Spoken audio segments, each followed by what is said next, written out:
2025 ஆண்டுல கர்த்தர் ஆசீர்வாதமாக நம்மை கடந்து வர செய்திருக்கிறார்.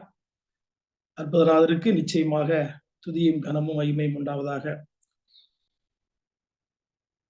ஜப்பானிய தேசத்திலே ஒரு வாழ்வீரன் யுத்தத்தில சிறந்த ஒரு மகனாக இருந்தான். பல தேசங்களுக்கு சென்று யுத்தத்தில அவன் பல வெற்றிகளை கண்டான். அதற்கு சிறப்பு என்னவென்று சொன்னால் அவனுடைய அந்த வாழ். இன்னைக்கு அநேக இடங்களிலே ஆதி காலத்திலே வாழ் சண்டைகள் தான் பிரதானமாக இருந்தது. எல்லாம் இன்னைக்கு மறைந்து போய்விட்டது. அந்த காலகட்டத்திலே அவன் இப்படி வெற்றி பெற்றுக் கொண்டிருக்கும் பொழுது ஒரு நாள் தன்னுடைய அறையிலே வந்து அமர்ந்திருந்து ஆகாரம் அறிந்து கொண்டிருந்தான். அப்பொழுது திடீரென ஒரு எலி அங்கே ஓடுவதை அவன் கண்டான். அந்த எலி ஓடின உடனே இவனுக்கு மிகவும் ஒரு ஆத்திரம் வந்து விட்டது. பொதுவாகவே எந்த பிராணியை பார்த்தாலும் மனுஷனுக்கு பிடிக்கும். ஆனா எலியை பார்த்தா யாருக்குமே பிடிக்காது. ஆனால் இவன் என்ன செய்தான்? ஆத்திரத்துல தனக்கு அருகாமையில் இருந்த அந்த வாளை எடுத்து கோபத்தோடு அந்த எலி மேல் அவன் வீசினான். ஆனால் அந்த வாள் நொறுங்கினதே தவிர அந்த எலி சாகவில்லை, கடந்து போய்விட்டு. மிகவும் வேதனையான ஒரு சூழ்நிலையில அமர்ந்து கொண்டிருக்கும் பொழுது தன்னுடைய மனைவி அந்த அறைக்குள்ளாக வந்தார்கள். தன்னுடைய கணவனுடைய முகத்தை பார்க்கும் பொழுது மிகவும் வேதனையுற்றார்கள். என்ன என்று கேட்கும் பொழுது இவ்வாறாக செய்தியை சொன்னார். நீங்கள் ஏன் இப்படி அவசரப்பட்டிருக்க வேண்டும், ஏன் ஆத்திரப்பட்டிருக்க வேண்டும் என்று சொன்னார். உடனே எப்படியாவது இந்த எலியை பிடிக்க வேண்டும் என்று சொல்லி நம்முடைய அரண்மனையில இருக்கக்கூடிய இந்த எலியை இங்கே கொண்டு வா அப்படின்னு சொல்லி, நம்ம அவையில இருக்கக்கூடிய எலியை கொண்டு வான்னு சொல்லி, இந்த பூனையை கொண்டு வான்னு சொல்லி அந்த எலியை பிடிக்க வேண்டுமே என்று அவங்க திட்டமிட்டார்கள். தன்னுடைய அவையில் இருந்த அந்த பூனையை கொண்டு வந்து விட்டார்கள். எலியும் எதிரே நின்றது. திடீரென பாத்தீங்கன்னா எலிக்கு எதிராக ஒரு ஜன்னல் இருக்கிறது. எப்படியாவது இந்த எலி அங்கிருந்து ஓடிடணும் அப்படின்னு நினைக்கும் போது பூனை எதிராக நிற்கும் போது அந்த வழியா தான் ஓடணும்னு சொல்லி கொஞ்சம் தான் குதிச்சு பூனை அந்த கேட் வழியா வெளியே ஓடிச்சு. இது இன்னும் அவனுக்கு அதிக வேதனையை கொடுத்தது. இரண்டாவதாக நம்முடைய நாட்டில் உள்ள அரசு இடத்துல போய் கேட்பேன். அரசு பூனைகள் எல்லாமே மிருகங்கள் எல்லாமே பல பயிற்சி பெற்று அனுபவம் உள்ள பூனைகள். ஆனால் அந்த பூனையை கொண்டு வந்து நம்ம என்ன செய்யலாம், எப்படியாவது பிடித்து விடலாம் என்று சொல்லி மனைவி ஆலோசனை கொடுக்குறாங்க. உடனே அதற்கும் தன்னுடைய கணவன் சம்மதிக்கிறாரு. உடனே அரச பீடத்திலிருந்து அந்த பூனை வரவழைக்கப்படுகிறது. எப்படியாவது இந்த அறையில் இருக்கிற எலியை பிடித்து விட வேண்டும் சொல்லி. ஆனால் அதுவை தோற்று போய்விட்டது. கடைசியாக என்ன செய்வது என்று தெரியாதபடி ஒரு கிராமத்துல போய் ஒரு சாதாரண பூனையை, எந்த பயிற்சியும் இல்லாத ஒரு பூனையை அழைத்து வர்றாங்க. அந்த பூனையை கொண்டு வீட்டுல விடுறாங்க. அது பாட்டுக்கு வருது, லாபகரமா தூக்கிட்டு அது பாட்டுக்கு வெளியே போச்சு. உடனே இந்த வாழ் வீரனுக்கு அது மிகவும் ஆச்சரியமாக இருந்தது. இன்றைக்கு அந்த பூனையை கூப்பிட்டு இன்னொரு பூனை, அந்த அரச பீடத்தில் உள்ள பூனை, இந்த ராஜதந்திரம் உள்ள பூனை போய் கேட்டுச்சான், உங்ககிட்ட விசேஷமா என்ன இருக்கு, நீ யார் அப்படின்னு கேட்டுச்சான். அதற்கு அந்த பூனை சொல்லிச்சான், நான் ஒரு பூனை, நான் பூனையாகவே தான் இருக்கிறேன் அப்படின்னு சொல்லிட்டு அது கடந்து போயிருச்சான். எனக்கு அன்பான தேவனுடைய பிள்ளைகளே, இன்றைக்கு மனுஷனுடைய வாழ்க்கையில நாம் ஒரு மனிதர்களாக இருக்கிறோம். பொதுவாகவே அநேக வேளைகளே நாம் நம்மை இழந்து விடுகிறோம். நமக்கென்று இருக்கக்கூடிய ஒரு தற்காப்பை, ஒரு நம்பிக்கையை நாம் சில நேரத்தில் இழந்து விடுகிறோம். தன்னுடைய வாழ்க்கையில கொஞ்சம் அவசரப்பட்டதுனால அவன் எத்தனை யுத்தத்தில் ஜெயித்த அந்த வாழ் நொறுங்கி போனது. பின்பு அவன் அதற்கு காரணம் என்ன? அவனுடைய அவசரம், அவனுடைய ஆத்திரம், அவனுக்கு வெறிகொண்ட அந்த வாழ் நொறுங்கி போனதை, அது நிமித்தமாக அந்த எலி என்னை தோற்கடித்து விட்டது என்று அவன் வேதனைப்பட்டான். காரணம், அவன் அவனாக இல்லை. இன்றைக்கு இறைவனுடைய படைப்பினால் நீங்களும் நானும் உருவாக்கப்பட்டிருக்கிற நாம் ஏன் அநேக வேளைகளிலே சோர்ந்து போகிறோம்? ஏன் அநேக வேளைகளிலே நமக்கு வெற்றி கிடைக்கவில்லை? இன்றைக்கு இந்த இணையதளத்தின் வாயிலாக அமர்ந்திருக்கிற குறிப்பாக அதிகமான முதியவர்களுக்கு ஆண்டவர் ஒரு நம்பிக்கையை இன்றைக்கு தரும்படியாக, ஏன் நம்முடைய வாழ்க்கையில இப்படிப்பட்ட எண்ணங்கள் நமக்குள்ளாக கடந்து வருகிறது? நாம் எதன் மேல் நம்பிக்கை வைக்க வேண்டும்?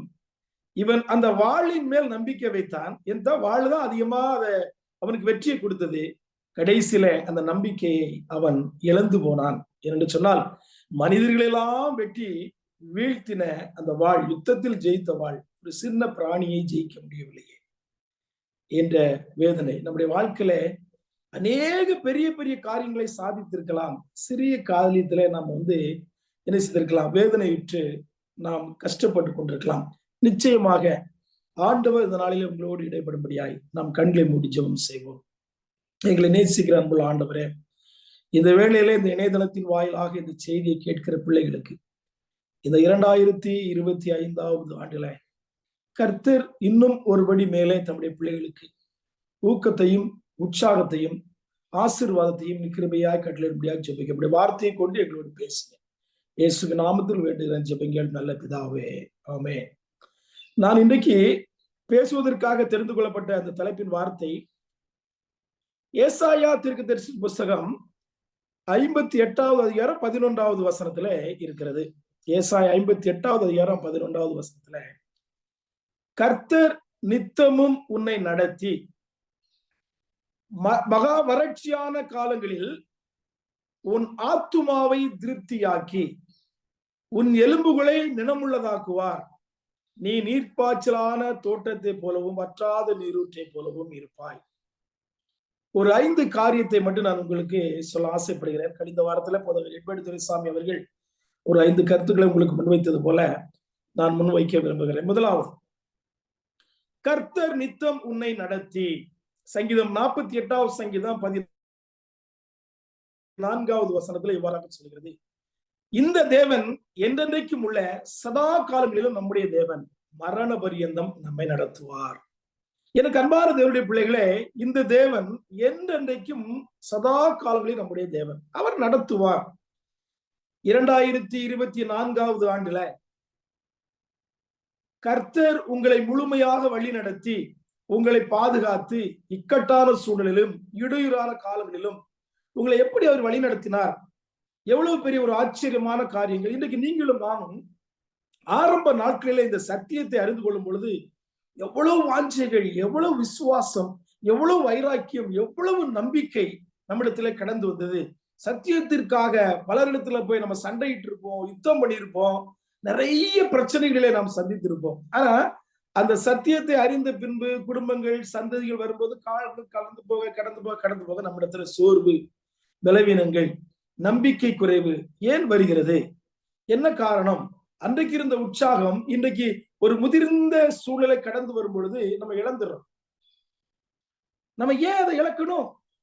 எதற்காக இழக்கணும்? நம்முடைய ஆண்டவர் உங்களை தன்னுடைய கரங்களிலே வைத்து அவர் அனுதினமும் உங்களை பாதுகாத்து வருகிறவர். இந்த முதிர் வயது காலங்கள் வரைக்கும் நம்மளை வழிநடத்தினவர். உன்னை நித்தமும் நடத்தி பாதுகாத்து பராமரித்து நம்பிக்கை கொள்ளுகிற அளவிற்கு கர்த்தர் நம்மோடு இருக்கும் பொழுது சில நேரத்துல நம்ம படுக்கையிலேயே உட்கார்ந்து சோர்ந்து போயிடும், பலவீனம் அடைந்துடும். ஏன் அது நம்மிடத்துல இருந்து கடந்து போகிறது? ஆரம்ப நாட்களில் இருந்த அந்த விசுவாசத்தின் நம்பிக்கை ஏன் பலப்பட்டு வர முடியல என்பதை நாம் புரிந்து கொள்ள வேண்டும். ஏசாயா 51வது அதிகாரம் 18வது வசனத்துல இப்படி சொல்லுகிறது, அவன் பெற்ற புத்திரர் எல்லாரிலும் அவளை நடத்துவார்.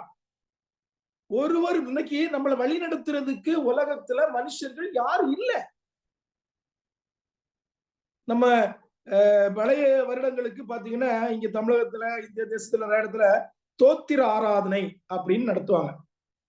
ஆண்டவருக்கு நன்றி செலுத்தும் ஆராதனை. நான் இப்ப இந்த இடத்துல நடத்தும் போது கேட்டேன், யாருக்கு தோத்திரம் சொல்றீங்க? ஆண்டவருக்கு தோத்திரம் சொல்றான். அப்ப யார் உங்களுக்கு உபத்திரக்காரனா இருக்கிறது? நம்ம நன்றி செலுத்துறது தேவனுக்கு. ஆனால் ஒரு உபத்திரக்காரன் நம்மை துரத்தினான், கஷ்டப்படுத்தினான், நம்முடைய அவமானப்படுத்தினான், நம்முடைய நிந்தித்தான், வியாதி வந்துச்சு, கஷ்டம் வந்துச்சு, பலவிதமான பலவீனங்கள் வந்துச்சுன்னா அது யாரு? எங்கிருந்து வந்தது? நம்முடைய அருகிலேயே இருக்கிறது. அதான் அவள் பெற்ற புத்திரர்கள் எல்லாரும் அவனை நடத்துவார், ஒருவாரும் இல்லை. அவள் வளர்த்த குமார் எல்லாரிலும் அவளை கை கொடுத்து அழைப்பார், ஒருவரும் இல்லை. அப்படின்னு மிருகங்களினாலேயோ இயற்கையினாலேயோ நமக்கு எந்த உபத்திரம் கிடையாது. நம்ம பக்கத்துல உட்கார்ந்து பாருங்களா, இதனாலதான் பிரச்சனை. மனுஷனால் மனுஷனுக்கு உபத்திரம். நம்பிக்கை இல்லாத சூழ்நிலை.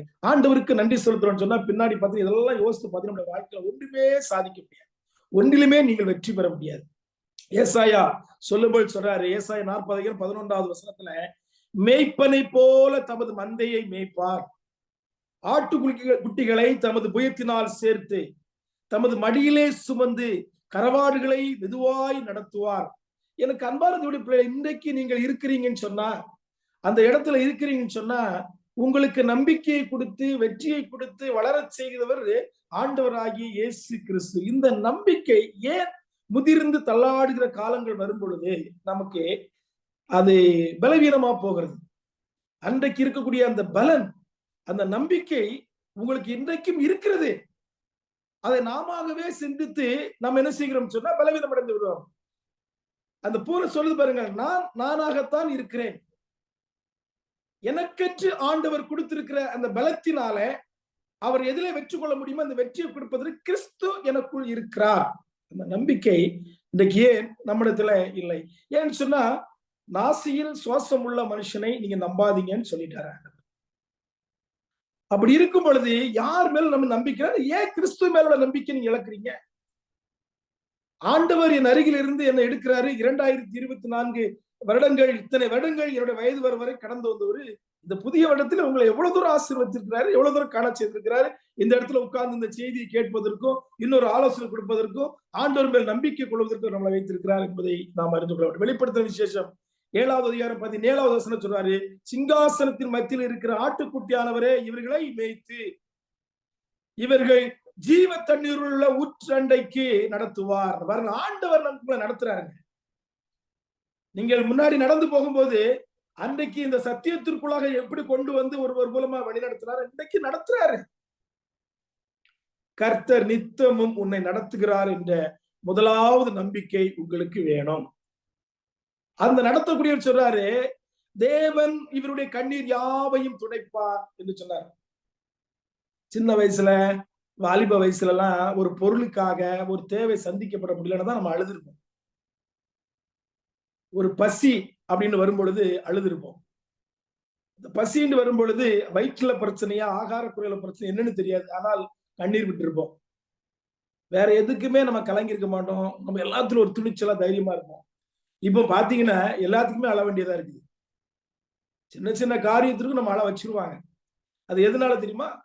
பல பிரச்சனைகள், போராட்டங்கள், உபத்திரவத்தினால எல்லா மனுஷன் மூலமாய் நமக்கு வருது. இரவினால் படைக்கப்பட்ட எல்லா ஜந்துக்களை பார்க்கலாம் நம்மோடு இருக்கிற ஜந்துக்களினால நமக்கு உபத்திரவம் வரும் பொழுது அந்த உபத்திரவத்தின் மத்தியில நீ நம்பாத என்ன நம்பு அப்படின்னு சொல்லி நான் உன்னை நடத்துவேன் என்று சொல்லி ஆண்டவர் வாக்குறுதியை கொடுக்கிறார். இரண்டாவது, மகா வறட்சியான காலங்களில் உன் ஆத்துமாவை திருப்தியாக்குவார். பொதுவாகவே வறட்சி என்பது நம்ம நினைக்கிறோம், கொள்ளை நோய்கள், பிரச்சனைகள், உபத்திரவங்கள் வரும் பொழுது நமக்கு வறட்சி. 1 ராஜாக்கள் புஸ்தகம் 8வது அதிகாரம் 37வது வசனத்திலையும் 2 நாளாகமம் புஸ்தகம் 6வது அதிகாரம் 28வது வசனத்திலையும் வாசிக்கலாம். தேசத்துல பஞ்சம் உண்டாகிற போதும், கொள்ளை நோய்கள் உண்டாகிற போதும், வறட்சி, சாவி, வெட்டுக்கிளிகள், பச்சைக்கிளி உண்டாகிற போதும், அவர்கள் சத்துருக்கள் தேசத்தில் உள்ள பட்டணங்களை முற்றுகை போடுகிற போதும், யாதொரு வாதையாகிலும் யாதொரு வியாதியாகிலும் வருகிற போதும், எல்லா சூழ்நிலை மனுஷனுக்கு வருகிற பொழுதும் யார் கூட இருக்கிறது? யார் நமக்கு உதவி செய்யறது? யாருக்கு நமக்கு பிரச்சனை இல்லைன்னு நம்ம சொல்றோம்? எல்லாருக்குமே பிரச்சனைகளும் கஷ்டங்களும் இருக்கு.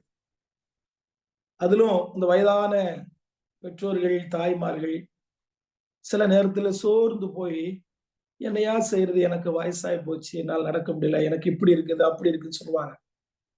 இல்ல, எல்லாருக்கும் ஆண்டவர் அருகில் இருந்து நல்ல உற்சாகத்தையும் பலத்தையும் நம்பிக்கை கொடுக்கிறார். நாம தான் சில நேரத்துல நாமவே சிந்தித்து நம்மை பலவீனப்படுத்தி கொண்டிருக்கிறோம். எரேமியா தீர்க்கதரிசி புஸ்தகம் 50வது அதிகாரம் 38வது வசனம் சொல்றாரு, வறட்சி அது தண்ணீர் மேல் வரும், அவைகள் வறண்டு போகும், அது விக்கிரக தேசம் அப்படின்னு சொல்றாங்க. இப்படி ஒரு சூழ்நிலை வருகுதுன்னு சொன்னாலே நம்முடைய தவறான அந்த பழைய பழக்க வழக்கத்துக்கு தான் நம்ம போயிடுறோம். எப்படி நம்பிக்கை இல்லாத ஒரு தெய்வத்தை வணங்குறோமோ, நம்பிக்கை இல்லாத அருக்களிப்பான சிலைகளின் மேல் நாம் மனமயங்கி நம்ம வாழ்ந்தோமோ, அந்த காலத்தை போல நம்ம இப்ப மாற்றிருக்கிறார். ஏன் ஒரு ஆசரிப்பு கூடாரத்தின் மையத்தை வைத்து ஒரு பலிபிடத்திற்கு நடுவிலே ஒரு தொட்டியை வைத்து இதை கழுவுவதற்கு ஒரு தண்ணீரை அவர் வார்த்தாரு? எதற்கு என்று சொன்னால் நம்மை பலப்படுத்துவதற்கு. அந்த இடத்துல போகும் பொழுது நமக்கு வற்றாத அந்த ஒரு நீர், ஒரு தண்ணீர் கிடைக்கிறது. வேதம் நமக்கு தெளிவாய் சொல்கிறது. இந்த புஸ்தகத்தில் 50:37 வாசிக்கும் போது, பாபிலோனை போல விக்கிரக ஆராதனை தங்களை தருகிற இந்த எந்த நாடும் இறுதியில் செழிப்பா இருக்க முடியாது.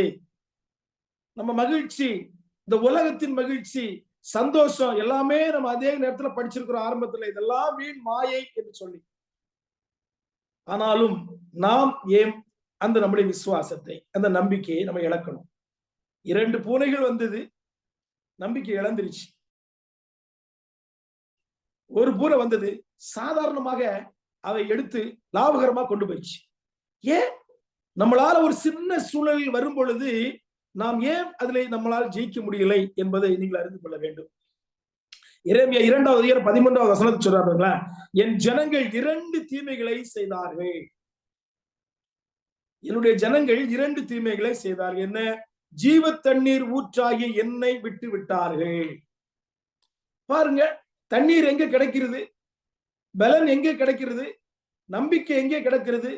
ஒரு நேரத்துல நம்ம தாகம் நம்முடைய சரீரத்துல வரும் பொழுது குடிக்க முடியாம எவ்வளவு வேதனைப்படுறோம், கஷ்டப்படுறோம். அவர் சொல்றாரு, எங்க வரணுமோ அங்க வர மாட்டேங்கிறீங்க, எதை செய்யணுமோ அதை நீங்க செய்ய மாட்டேங்கிறீங்க, யாரு மேல் நம்பிக்கை வைக்கணுமோ வைக்க மாட்டேங்கிறீங்க. பிள்ளைகளை, கணவன், மனைவி, யாரு மேல நமக்கு இன்றைக்கு நம்பிக்கை இல்லை. நம்பிக்கைக்குரிய சொல்றாரு, ஜீவ தண்ணீர் ஊற்றாகிய என்னை விட்டு விட்டார்கள். நம்ம ஏன் அவரை விடணும்? நம்ம இப்ப எங்க நிக்கிறோம் சொன்னா, தண்ணீர் நிற்காத தொட்டிகளாகிய வெடிப்புள்ள தொட்டிகளிலே தங்களுக்கென்று நம்ம நியமித்துக் கொண்டிருக்கிறோம். ஒண்ணுமே இல்லாத இடத்துல போய் நம்பிக்கை வைத்து இன்னைக்கு நம்ம பிரயாசப்பட்டு கொண்டிருக்கிறோம். நாம் எல்லாரும் ஆசீர்வதிக்கப்பட்டிருக்கிறோம். ஆனால் ஆசீர்வதிக்கப்பட்ட நாட்கள் கடந்து வரும்போது நாம் மூடர்களாக சில நேரத்துல செயல்பட்டு விடக்கூடாது. இதைத்தான் வேதம் நமக்கு சொல்லுகிறது. அநேக நேரத்துல நாம் நானே தண்ணீர், நானே ஊற்று, நானே பலன் என்று சொல்லக்கூடியவர் எவ்வளவு ஆறுதலா பேசுறாரு பாருங்க. எனக்கு அருகில ஏன் நீங்க வரமாட்டேங்கிறீங்க? இத்தனை வருஷம் நான் உங்களை வழி நடத்தணும்ல, 25வது வருஷத்துல நான் ஏன் நடத்த மாட்டேன் உங்களை? ஏன் என் மேல உங்களுக்கு நம்பிக்கை இல்லை? உன் பக்கத்தில் 1000 பேரும் உன் வலதுபுறத்தில் 16,000 பேர் விழுந்தாலும் அது உன்னை சேதப்படுத்தாது. அது எப்படிப்பட்ட ஒரு சூழ்நிலை இருக்கு, எல்லாமே என்னுடைய கரத்திற்குள்ளா இருக்கிறது என்று சொல்லி ஏசாயா 40 வாசிப்பது எல்லாம் அவர் அளக்கிறார், அவருடைய கரத்துல இருக்கிறது. ஆகவே எனக்கு அன்பான தேவனுடைய பிள்ளைகளே, நாம் இந்த இடத்துல அமர்ந்திருந்து இந்த செய்தி கேட்கிறோம் சொன்னா, உங்களுக்கு இன்னொரு நம்பிக்கையை, ஒரு வற்றாத நீரூற்றை உங்களுக்குள்ளாகவே ஆண்டவர் கொடுப்பதற்கு அவர் ஆயத்தமா இருக்கிறார். ஜீவ தண்ணீர் ஊற்று என்னிடத்தில் இருக்கிறது, அந்த ஊற்று நம்மிடத்தில் இருக்குது என்று அவர் பின்பாக சொல்றார். ஆசீர்வதிக்கப்பட்டிருக்கிறோம். ஒரு மனிதன் ஆற்றில தன்னுடைய ஒரு பூனையை கொண்டு போய் தண்ணிக்குள்ள முக்கி முக்கி முக்கி எடுத்தான். அந்த வழியாக ஒரு வழிபோக்கர் ஒரு முதியவர் சொன்னாராம், ஐயா, பூனையை நீ தண்ணியில முக்கிறனா செத்து போயிடும், அதை முக்கி முக்கி எடுக்கக்கூடாதுப்பா அப்படின்னு சொல்லி ஒரு பக்குவமா அன்பா சொன்னார். அப்ப அவர் சொன்னார், எனக்கு தெரியும், வேலையை பார்த்துட்டு போயா அப்படின்னாங்க. கொஞ்ச தூரம் போயிட்டு அவர் திரும்பி வரும் பொழுது அந்த சகோதரன் உட்கார்ந்து கொண்டு பூனை அது அவனுக்கு அருகிலே படுத்திருக்குது. அவன் தேம்பி தேம்பி அழுகிறான். ஏன்னு சொன்னா, பூனை மரித்து போய்விட்டது. அப்போ நான் தான் ஏற்கனவே உனக்கு சொன்னேனேப்பா, அதை முக்கி எடுக்க கூடாதுன்னு சொல்லி. அதற்கு அவன் சொன்னானா, நான் முக்கி எடுத்ததுனால சாகல, அதை முக்கி எடுத்து புளிஞ்சேன், அதனால செத்து போயிடுச்சு. ஒரு சின்ன காரியம், ஒரு வித்தியாசமான காரியம், நான் அதை புளிந்தேன், அதனால செத்து போயிடுச்சு.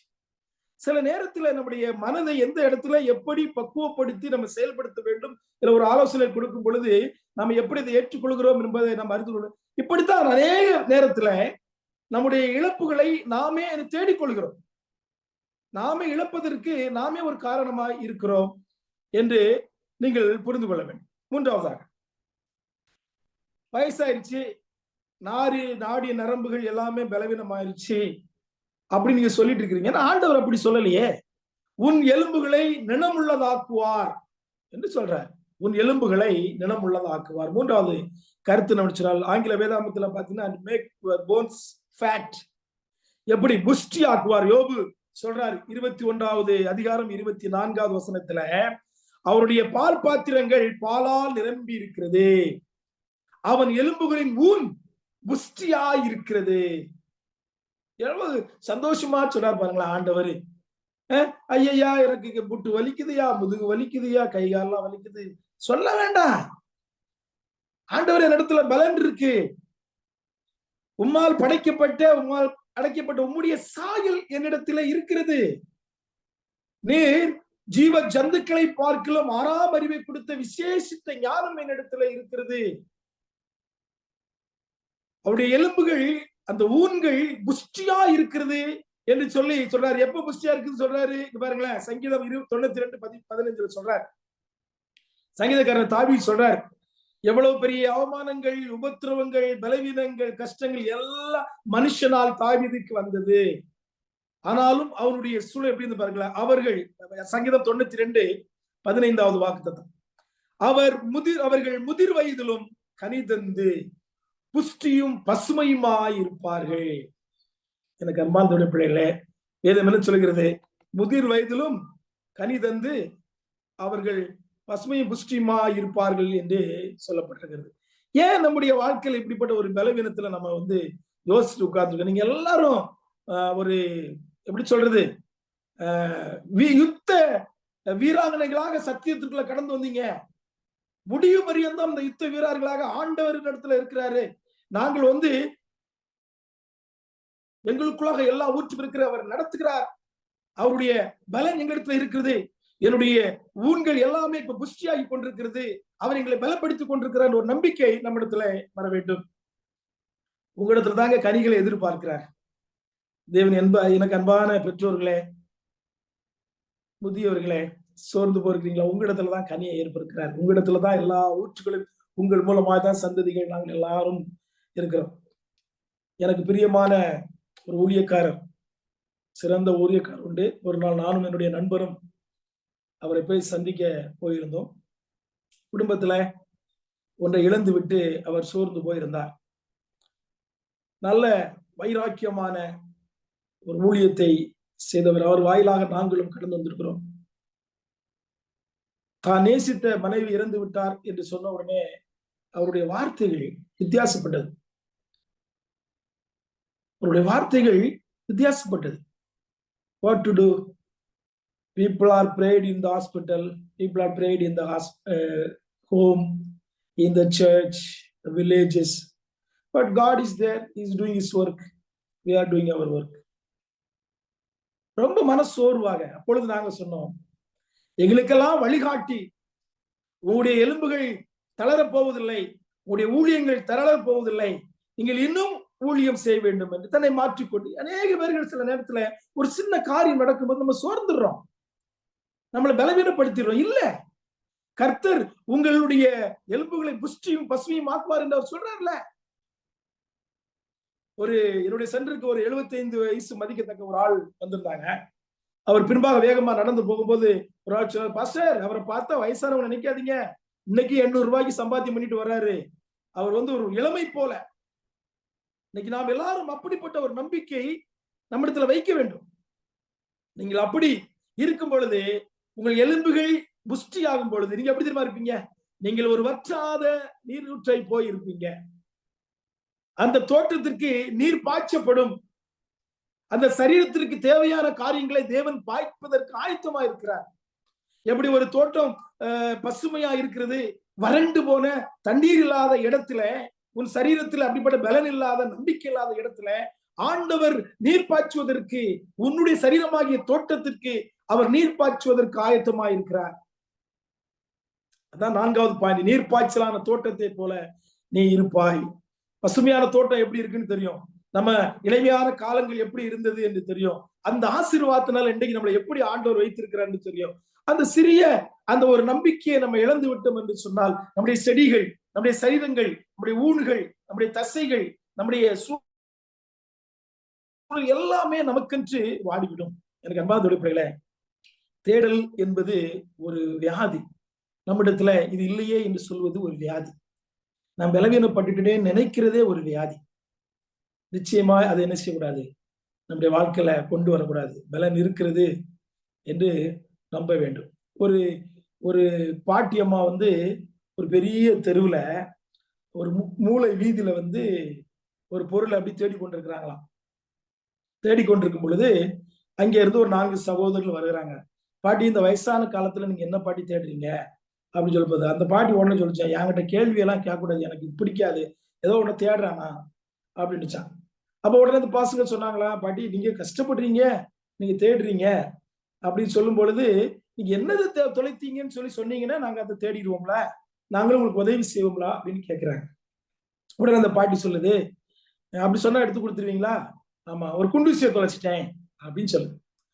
உடனே குண்டூசியை தொலைச்சிட்டேன்னு சொன்னா இவங்க குண்டூசி எல்லாம் இடம சுத்தி அந்த தெருக்கள்ல தேடி பாக்குறாங்க. கண்ணுக்கு தெரியாத ஒரு பொருள் கிடக்குது எங்கன்னு தேடி தேடி பாக்குறாங்க. பார்த்துட்டு இவங்களுக்குள்ளே ஒரு யோசனை வந்துச்சு. இந்த பாட்டிகிட்ட கேக்குறாங்க, பாட்டி இது எங்க தொலைச்சிங்க பாட்டி, எந்த இடத்துல தொலைச்சிங்க அப்படின்னு சொல்லி கேக்குறாங்க.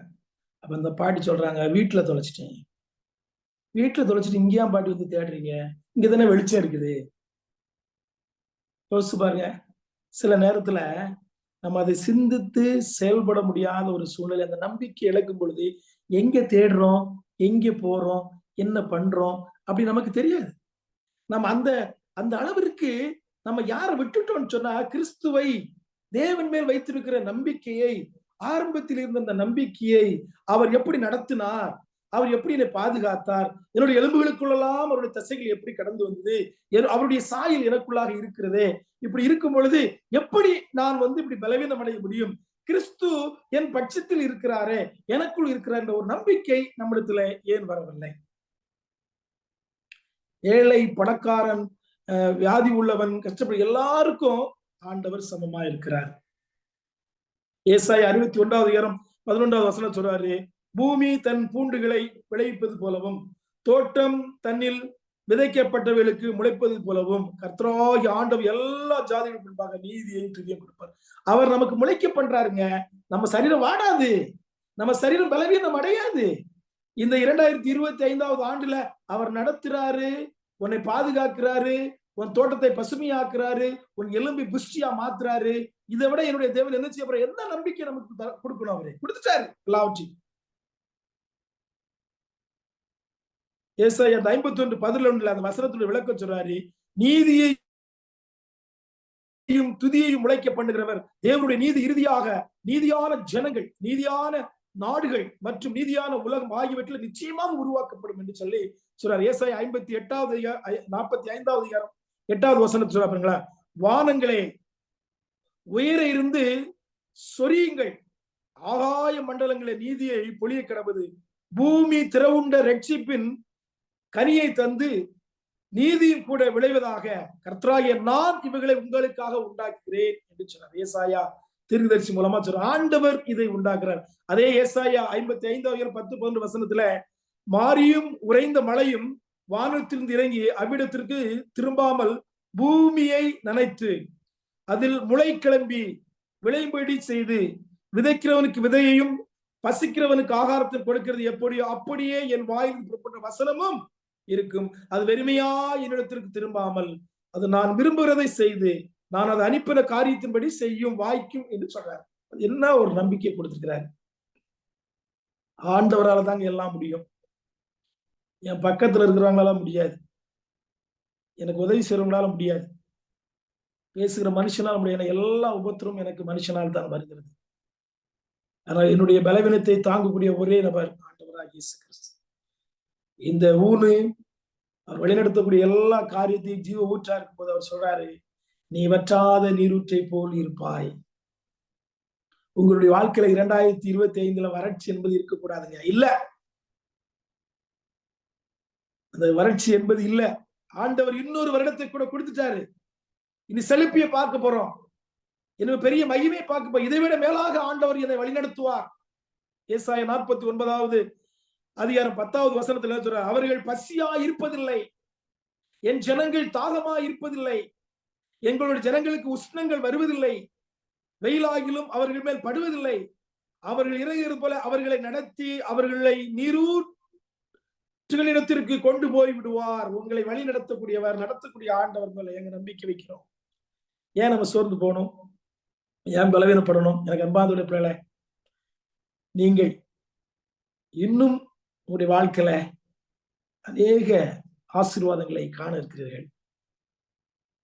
சங்கீதம் 114:4-8 சொல்றாரு பாருங்களேன்.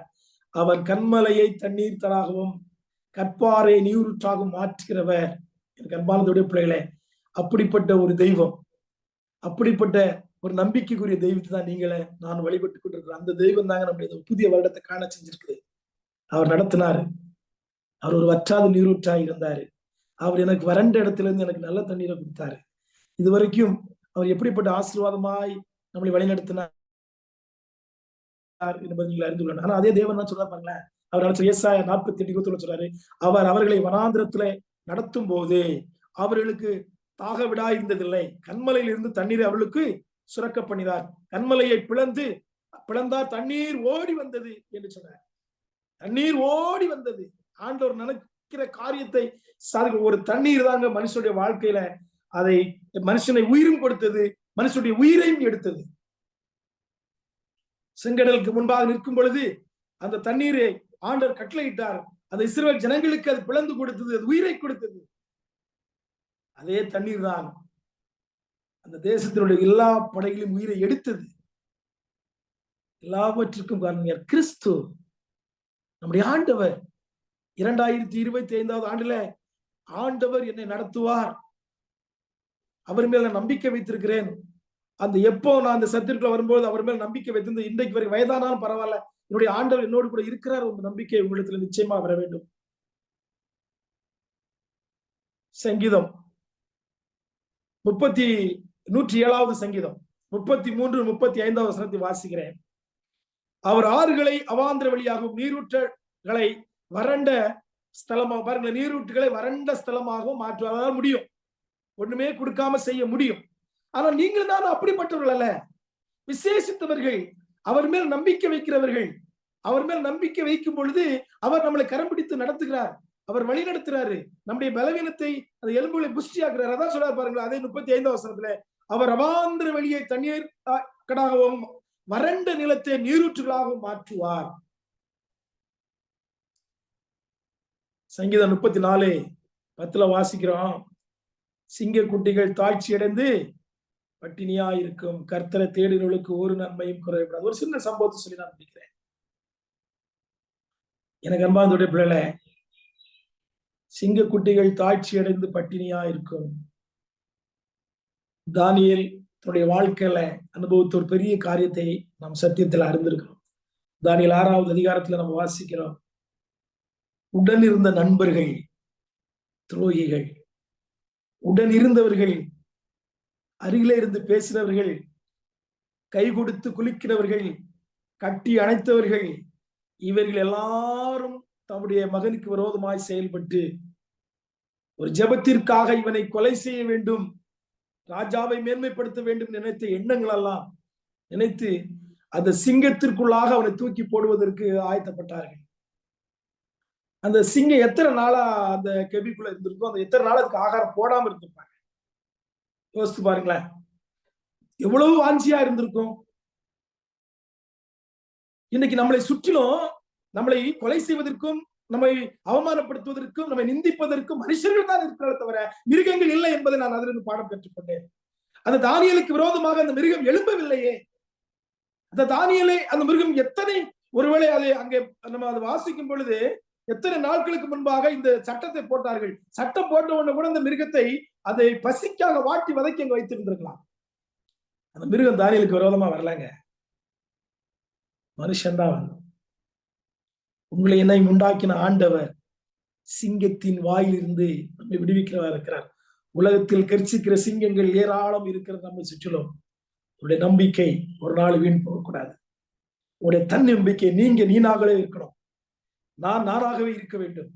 ஏன்னு சொன்னா, நீ கிறிஸ்தவன், கிறிஸ்து உனக்குள் இருக்கிறார் என்ற அந்த எண்ணங்கள் வர வேண்டும்.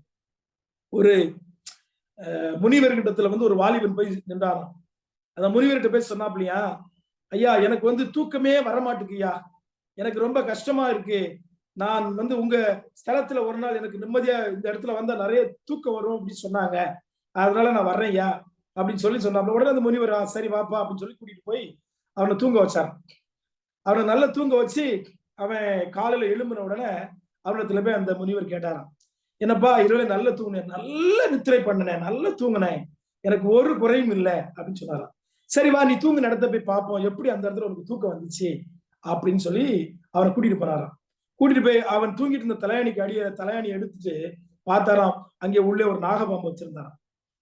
அவன் தூங்குற பிறகு அந்த பாம்பை கொண்டு வச்சுட்டேன், இவன் எப்படி தூங்குறான்னு பார்ப்போம் சொல்லி காலைல எடுத்த போது உயிரோடு பார்க்கும்போது அவனுக்கு ஒரு பெரிய அதிர்வு, ஒரு ஆச்சரியம். சொன்னாரா, இப்ப சொல்லுப்ப எப்படி நான் நிம்மதியா தூங்கினேன், இது என்னுடைய எண்ணத்திற்கே வரவில்லை அப்படின்னு. அவன் இந்த இடத்துல வந்தால் ஒரு நம்பிக்கை இருக்கிறது. எனக்கு அருமையான பிள்ளைகளே, கிறிஸ்து என்னிடத்துல இருக்கிறார், என்னுடைய நம்பிக்கை ஒரு நாள் வீண் போக கூடாது, நீங்களாகவே இருக்க வேண்டும் என்று நீங்கள் விரும்ப வேண்டும். நீங்கள் ஒரு வற்றாத நீர் ஊற்றுங்க, நீங்கள் ஒரு வற்றாத கனி கொடுக்கிற ஒரு புஷ்டி. நீங்க எந்த விதத்திலும் பலவீனம் சொல்லக்கூடாது. நம்ம பாடுறோம் பாத்தீங்களா, ஊற்று தண்ணீரே எந்த ஜீவ ஆவியே ஜீவ நிதியை என்னில் பொங்கி பொங்கி வா, என்னில் பொங்கி. நம்ம தாங்க அந்த ஜீவ ஊற்று, நம்ம தாங்க அந்த புஷ்டி, நம்ம தாங்க அந்த கிறிஸ்து. அவர்தான் அந்த சாயல் நம்மளை கொடுத்து நம்மை வற்றாத ஒரு நீரூற்றை போல அவர் வழி நடத்துகிறார். இந்த 2025ஆம் ஆண்டுல கர்த்தர் உங்களுக்கு கொடுக்கிற பெரிய மகத்துவம், உங்களை நடத்துவார். வற்றாத நீரூற்றாய் நீங்கள் இருப்பீர்கள். உங்களுக்கு என்று வறட்சி இல்லை, உங்களுக்கு என்று வேதனை இல்லை, உங்களுக்கு கஷ்டம் இல்லை, வாழ்க்கையில பாரம் இல்லை. எந்த மனுஷரும் உங்களுக்கு துரோகிகளாக இருந்தாலும் கிறிஸ்து ஒரு நாள் உங்களுக்கு துரோகிகளாக இருக்க போவதில்லை. அந்த சிங்க கபியில எத்தனை நாட்கள் பற்றி அந்த ஆகாரத்தை அருந்த வேண்டும் என்று வாஞ்சியா இருந்த சிங்கத்தின் மத்தியிலே இருந்து தானியேலை தூக்கினது போல வழிநடத்துவது போல உங்களையும் வழிநடத்துவார், உங்களை பாதுகாப்பார், உங்களை ஆசீர்வதிப்பார். அப்படிப்பட்ட மேலான பாக்கியத்தை தேவன் நம்மளுக்கு தருவாராக. ஆமென்.